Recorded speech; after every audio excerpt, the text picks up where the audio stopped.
Vagad Vidya Vihar online classes में आप सबका स्वागत है। आज हम ऑनलाइन शिक्षण के तहत उन बिंदुओं पर चर्चा करेंगे जो परीक्षा की दृष्टि से बार बार पूछे जाते हैं और उनके प्रश्न भी परीक्षा में बार बार आते हैं। ऐसा ही टॉपिक आज हमने लिया है राजस्थान की जनजातियां। और जनजाति के अंदर प्रति वर्ष 2 जनजातियां ऐसी हैं जिनके प्रश्न बार बार परीक्षा में पूछे जाते हैं। बड़े अंकों के प्रश्न आते हैं, 4 से 2 नंबर तक के भी प्रश्न आ सकते हैं। उसमें से सबसे बड़ी जनजाति जो हम आज पढ़ेंगे, आज के टॉपिक में पढ़ेंगे है, वो है मीणा जनजाति। ठीक है। मीणा, किसी भी जनजाति के बारे में पढ़ने से पहले हमें ये ध्यान रखना है कि इसकी उत्पत्ति कैसे हुई, उत्पत्ति का सिद्धांत क्या है। तो पहले हम बात करेंगे मीणाओं की उत्पत्ति के बारे में। उत्पत्ति के संदर्भ में यह पाया गया है कि मीणा शब्द की उत्पत्ति संस्कृत भाषा की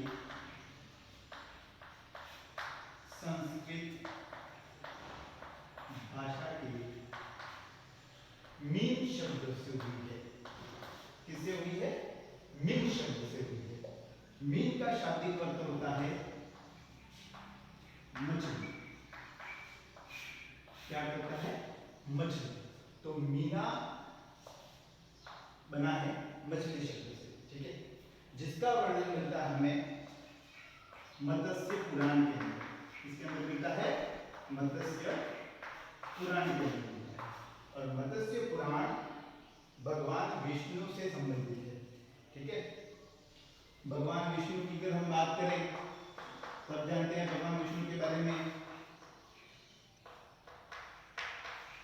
10 अवतार भगवान विष्णु अवतरित हुए हैं, जिसमें से 9 अवतार उन्होंने ले लिए हैं और केवल 1 अवतार इनका बाकी है।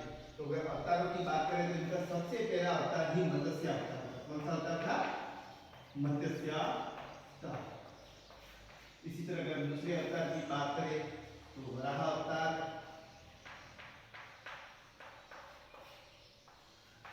तीसरे अवतार की बात करें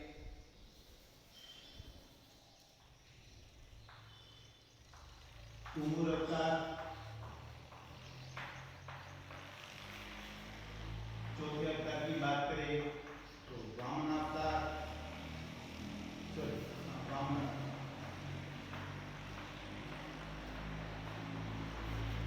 पांचवें अवतार की अगर हम बात करें नरसिंह अवतार,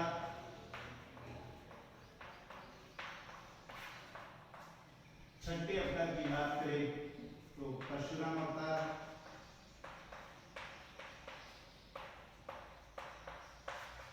सातवें अवतार की बात करें तो रामा अवतार, आठवें अवतार की बात करें तो कृष्ण अवतार,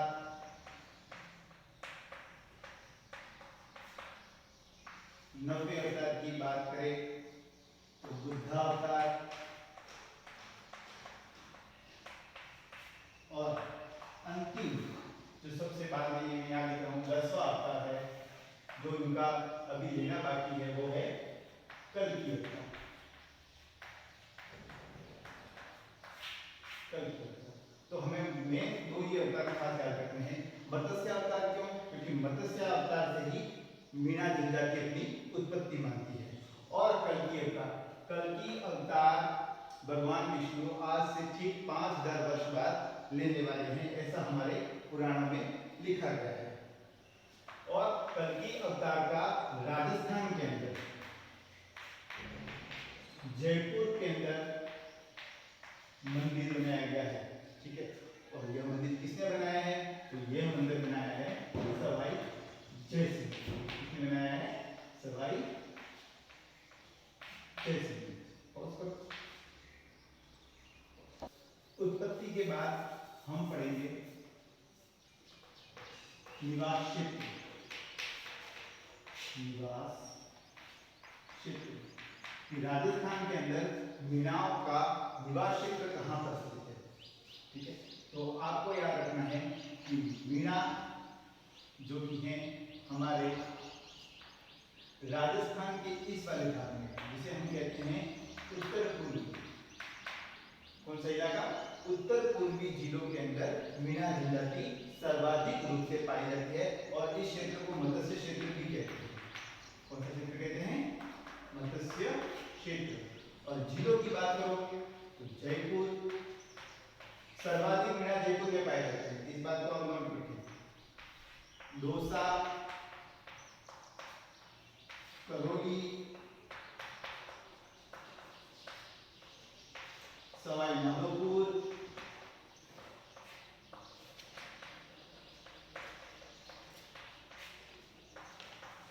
सीकर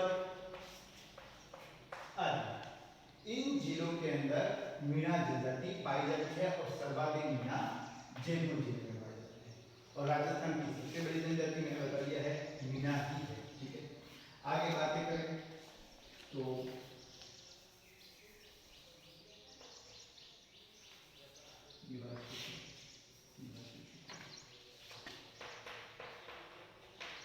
गोत्र, गोत्र मीणाओं के कुल 5200 गोत्र बताए गए हैं। कितने गोत्र बताए गए हैं? 5200 गोत्र। और 5200 गोत्र की खोज की है मुनि मगन सागर ने। किसने की है? मुनि मगन सागर। और ये मुनि मगन सागर कौन थे? तो आपको याद रखना है ये जैन मुनि थे। जैन मुनि मगन सागर ने मीणाओं के 5200 गोत्र की रचना की थी। आज अगर हम बात करें अपने गोत्र की बात करें तो हमें अपनी जाति के 4 से 5 गोत्रों के नाम याद नहीं होंगे। आप चाहो तो आपके घर पे अपने परिवार वालों से, अपने दादाओं से भी पूछोगे तो वो आपके लास्ट 5 से 6 गोत्रों के नाम बता सकते हैं। पर मुनि मगन सागर ने 5200 गोत्र खोजे थे मीणाओं के। तो ये चीज आपको याद रखनी है। और ये गोत्र इन्होंने कहाँ लिखे? तो याद रखना आपको मीणा पुराण में लिखे। कहाँ लिखे थे? मीणा पुराण में इनके गोत्रों की बात कही गई है। ठीक है, आगे बात करें प्रकार। प्रकार की बात अगर हम करें तो मुख्य रूप से मीणा जनजाति को 2 बड़े भागों में बांटा गया है, जिसमें पहला है चौकीदार मीणा और नंबर 2 है जमींदार मीणा। जमींदार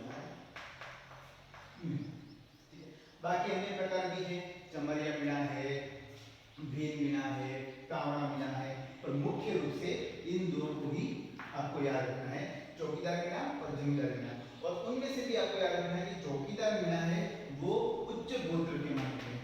कौन से माने गए हैं? उच्च गोत्र। और जमींदार मीणा है वो इनसे थोड़े से निम्न गोत्र के माने गए हैं। स्टार्ट। एक और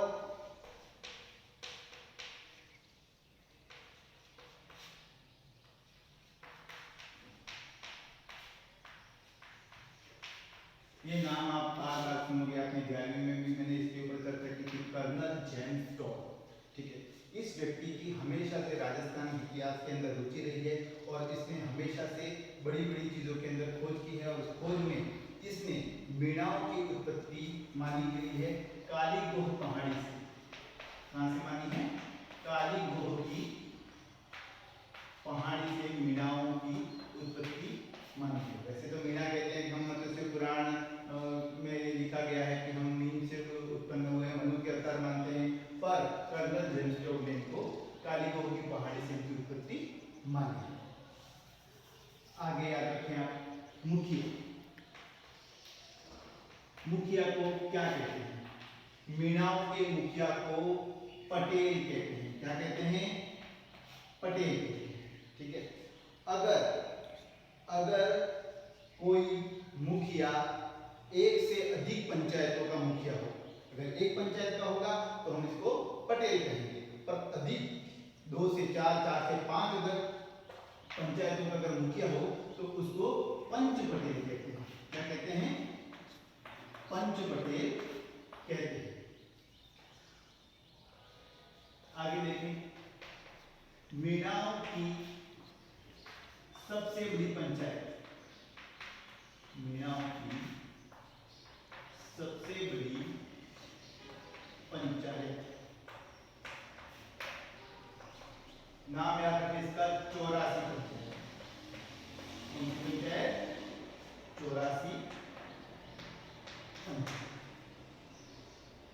ये मीणाओं की सबसे बड़ी पंचायत है। ठीक है, समाज का हर फैसला पंचायत द्वारा सुलझाया जाता है, चाहे आपसी झगड़ा हो, जमीन का विवाद हो, किसी भी प्रकार का विवाद पंचायत द्वारा सुलझाया जाता है। ठीक है, कठोर दंड की भी यहाँ पर प्रावधान है। कठोर दंड की बात करें तो एक दंड आता है जो सबसे बड़ा दंड माना जाता है पंचायत का, हुक्का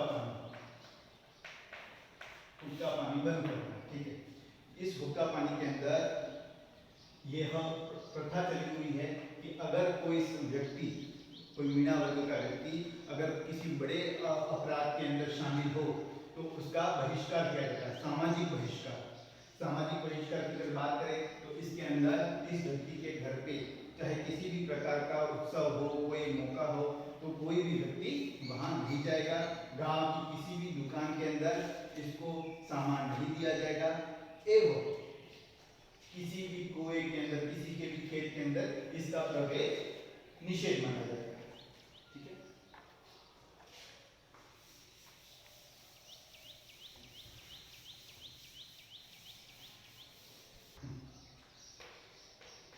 आगे बात करते हैं परिवार की।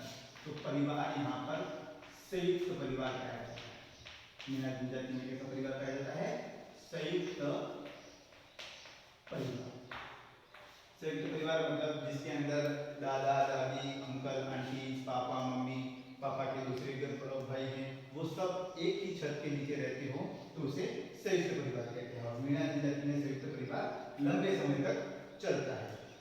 विवाह की अगर बात करें, मीणाओं के विवाह तो गंधर्व विवाह एवं ब्रह्म विवाह का प्रचलन ज्यादा है। दोनों विवाह अच्छी क्वालिटी के विवाह माने जाते हैं, जिसके अंदर ब्राह्मण द्वारा स्तुति की जाती है, फेरों की रस्म होती है। ठीक है, और मीणा इन लगभग दो ही प्रकार के विवाह करते हैं। ठीक है, हाँ, पर समस्या एक है कि मीणा जनजाति में लड़कियों की शादी बहुत ही कम उम्र में हो जाती है।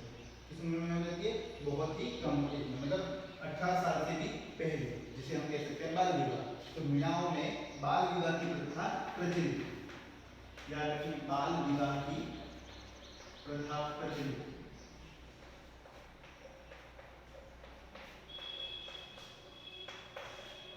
बाल विवाह की प्रथा प्रचलित, किंतु शादी भले कम उम्र में की जाती है, परंतु घोना, जिसको हम बागड़ी में कह सकते हैं, हमारी भाषा में आना। ठीक है, आना, वो आना है, वो सही उम्र में ही किया जाता है, वो छोटी उम्र में नहीं किया जाता है। शादी करवा देते हैं, पर घोना है, आना है, वो सही उम्र में ही किया जाता है। आगे बात करें हम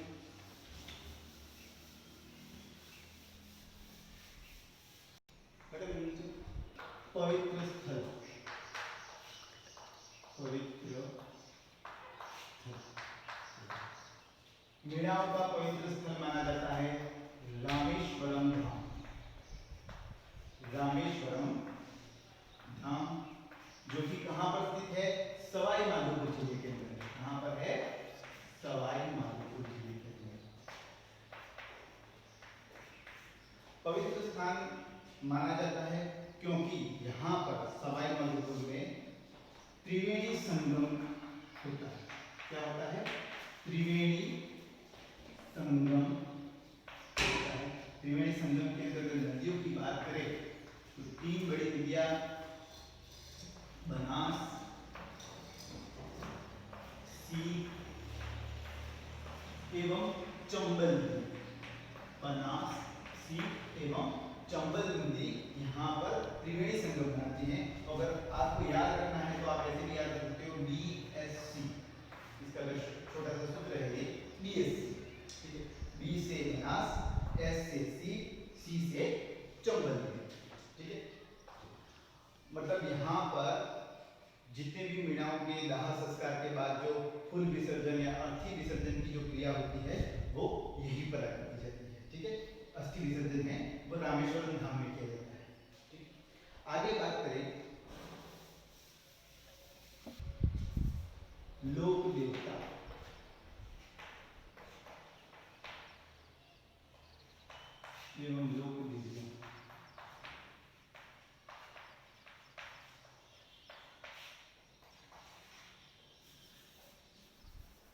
लोक देवियों के अंदर सबसे बड़ा नाम जो मीणाओं में आता है वो देवी है शीला माता। कौन सी माता है? शीला माता। शीला माता के परिचय के रूप में अगर मैं आपको बताऊं तो जयपुर के कच्छवाहा राजपूतों की, कौन से राजपूतों की? कच्छवाहा राजपूतों की कुल देवी है। कच्छवाहा राजपूतों की कुल देवी। इसका मंदिर भी जयपुर के अंदर कहाँ स्थित है? तो आपको याद रखना है आमेर के किले, आमेर के किले। और मीणा जनजाति भी इस माता को बहुत मानती है।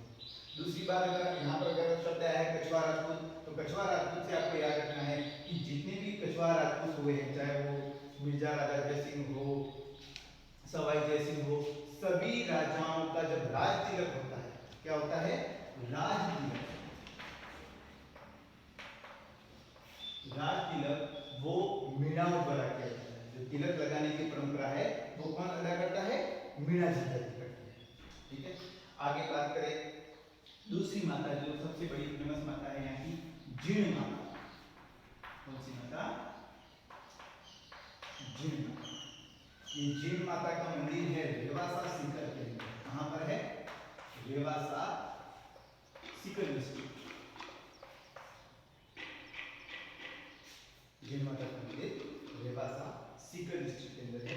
और याद रखना, छोटी सी कहानी अगर मैं शॉर्ट में समझाऊं तो एक थे हर्ष और दूसरी थी जीण। ये दोनों आपस में क्या थे? भाई बहन थे। क्या थे? भाई बहन। किंतु आपसी मनमुटाव के कारण भाई बहन एक दूसरे से नाराज हो गए। नाराज होने के बाद दोनों जाकर एक इस पहाड़ी पे और दूसरा इस पहाड़ी पे जाकर एक दूसरे से नाराज होकर बैठ गए। गांव वालों ने बहुत मनाया पर दोनों में से कोई किसी ने हट नहीं छोड़ी और धीरे धीरे बिना खाए बिना खाना पानी के इन दोनों के प्राण चले गए। फिर गांव के स्थानीय लोगों ने वहां पर एक पहाड़ी पर हर्ष भगवान का मंदिर बनाया और दूसरी पहाड़ी पर जीण माता का मंदिर बनाया। ठीक है, जीण माता के रूप में आप एक खास बात याद रखें, इसको मधुमक्खियों की देवी भी कहते हैं। इसकी देवी कहते हैं मधुमक्खियों की देवी। मधुमक्खियों की देवी है हमारी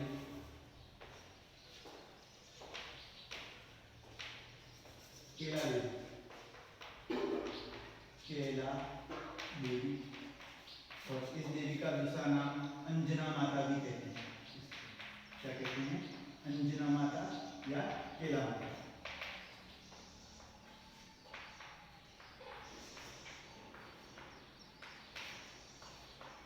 कालीसिंह करौली में इस माता का मंदिर है।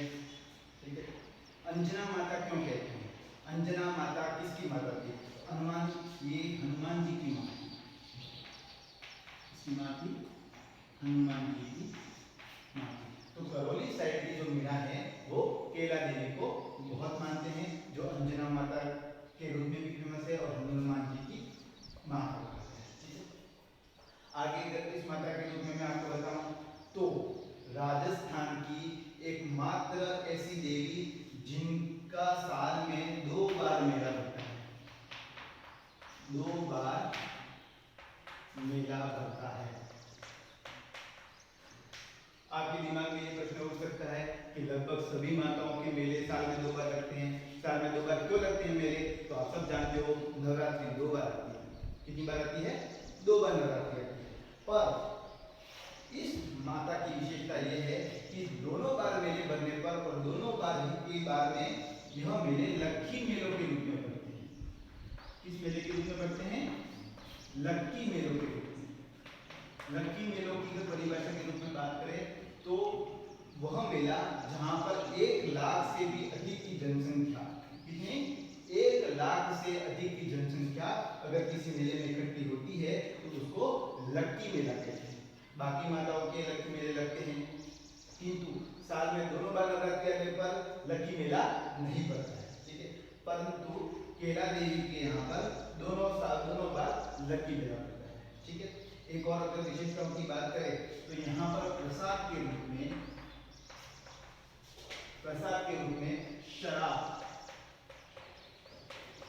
शराब पी ली जाती है। और शराब की बात करें तो 2.5 प्याला, कितना प्याला? 2.5 प्याला शराब है वो देवी के प्रसाद के रूप में वितरित की जाती है। किस रूप में वितरित की जाती है? देवी के प्रसाद के रूप में 2.5 प्याला शराब है वो केला देवी के मेले में आपको, मंदिर में आपको मिल जाएगी। ठीक है, आगे याद रखिए। तो इस मेले के अंदर राजस्थान का एक मोस्ट इंपोर्टेंट नृत्य जिसको हम कहते हैं लंगूरिया नृत्य। कौन सा नृत्य? लंगूरिया नृत्य किया जाता है। लंगूरिया नृत्य क्यों किया जाता है? सीधा सा कारण है कि बंदर है, बंदर का फेवरेट फूड क्या होगा? केला। ठीक है, केला खाना, केला देने से बंदर संतुष्ट हो सकता है। उसी तरह अंजना माता कब खुश हो जाएगी? जब लंगूरिया नृत्य होगा, क्योंकि उनके पुत्र किस रूप में पैदा हुए थे? लंगूर के रूप में। तो उसी को प्रसन्न करने के लिए, केला देवी को, अंजना माता को प्रसन्न करने के लिए यहाँ के लोग लंगूरिया नृत्य करते हैं। ठीक है, एक अंतिम बाबा है भूरिया बाबा।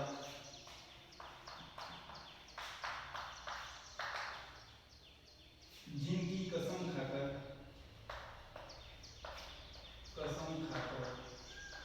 मीणा झूठ नहीं बोलती है। मीणा क्या नहीं करते हैं? मीणा झूठ नहीं बोलती है।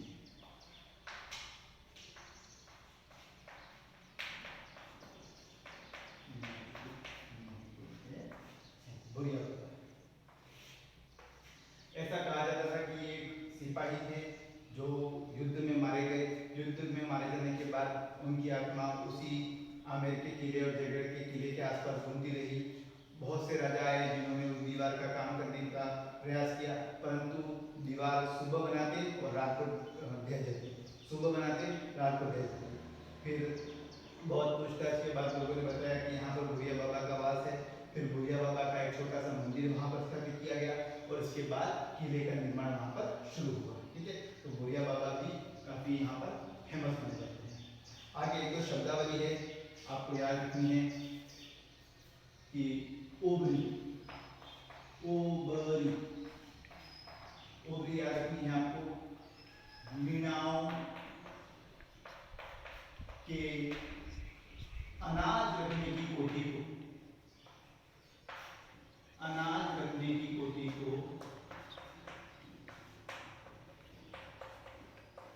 अनाज रखने की कोठी को ओबरी कहते हैं। दूसरा शब्द अगर मैं बताऊं तो मेवासे, मेवासे, मेवासे कहते हैं मीणाओं द्वारा, मीणाओं द्वारा जंगल में, कहां पर? मेन बात आपको याद रखनी है, जंगल में, मीणाओं द्वारा जंगल में बनाए गए मकान को, जंगल में बनाए गए घर को क्या कहते हैं? मेवासे कहते हैं। क्या कहते हैं? मेवासे। ओबरी अनाज रखने स्थान को, मेवासे मीणाओं के जंगल में बनाए हुए घर को कहते हैं, घर को कहते हैं। ठीक है, आगे तीसरी शब्द अगर मैं बताऊं आपको, तीसरी शब्दावली मोरनी मोड़ना। राजस्थान में कांस्टेबल, पटवारी, इन सब के एग्जाम में ये बार बार पूछा गया है, 10 बार ये क्वेश्चन आया होगा कि मोरनी मोड़ना प्रथा किस जनजाति में प्रचलित है? तो याद रखना आपको, मीणाओं में प्रचलित है। ये बता कितने प्रचलित है? मीणाओं में, मोरनी मोड़ना। अगले शब्द की ओर जाए, मौसर। क्या शब्द है? मौसर। मौसर का अर्थ होता है कि किसी व्यक्ति की मृत्यु के बाद, किसी व्यक्ति की मृत्यु के बाद, कौन से दिन? 12वें दिन, 12वें दिन के बाद जब भोजन कराया जाता है, उस भोजन को क्या कहते हैं? मौसर कहते हैं। एक याद रखिए, त्रिनेत्र गणेश जी, त्रिनेत्र गणेश। जबकि हमारे यहाँ पर 2 नेत्र वाले गणेश जी देखे होंगे, पर त्रिनेत्र गणेश जी जिनका मंदिर है सवाई माधोपुर के अंदर। कहाँ है? सवाई माधोपुर में। सवाई माधोपुर के अंदर की बात करें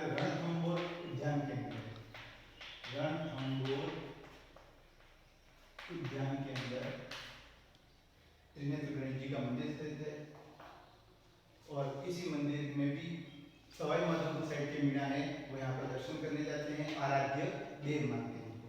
ठीक है, आगे अगर हम बात करें पहनावे की, पहनावा आप सब जानते हैं। बात करें अगर हम पुरुषों के पहनावे की, तो पुरुषों के अंदर आपको याद रखना है धोती, पगड़ी और धोती, पगड़ी और कमीज कह सकते हो आप, कमीज। ठीक है, महिलाओं में अगर बात करें तो ओढ़नी,